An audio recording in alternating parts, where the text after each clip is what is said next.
Inverse trigonometric function, इसमें आर्यभट्ट 476 से 550 AD basic concept दिया है।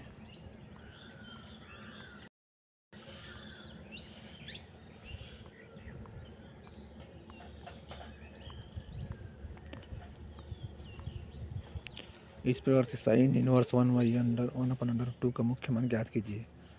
तो इसमें क्या होता है, इस प्रकार से इसको मान रखते जाएंगे और जो उसका मान रहता है प्रथम अक्षांश, द्वितीय अक्षांश, तृतीय अक्षांश, चतुर्थ अक्षांश का, उसको आते हुए साइन इनवर्स 1/√2 का मुख्य मान π/4 प्राप्त हुआ। इसी प्रकार प्रतिलोम त्रिकोणमितीय फलनों के गुणधर्म, ये सब उसका गुणधर्म है।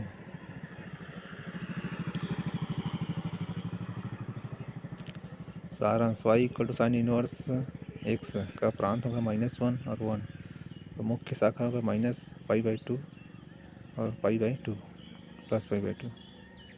ऐतिहासिक पृष्ठभूमि,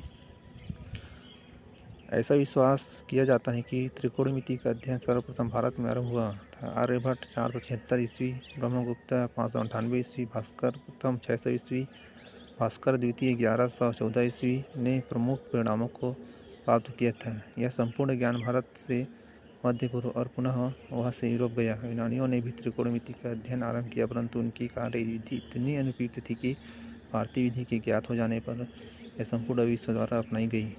भारत में आधुनिक त्रिकोणमिति फलन जैसे किसी कोण कीजिए और फलन के परिचय का पूर्व विवरण सिद्धांत में दिया गया है, जिसका योगदान गणित के इतिहास में प्रमुख है।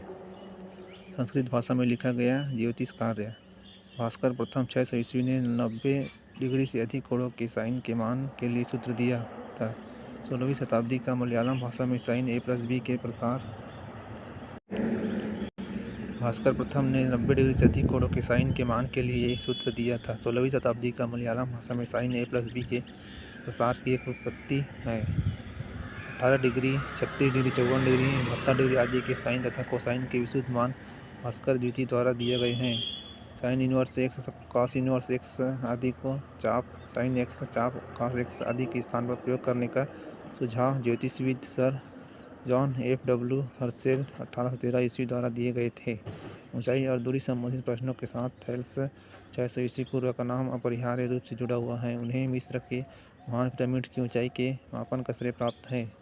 इसके लिए उन्होंने एक ज्ञात ऊंचाई के सहायक दंड तथा पिरामिड की परछाइयों को नापकर उनके अनुपातों की तुलना का प्रयोग किया था। ये अनुपात हैं h/s = h/s = 10।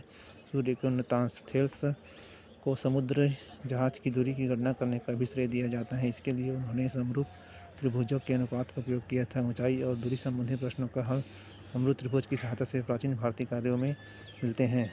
परछाई से रिलेटेड 10th क्लास में मिल जाएगा।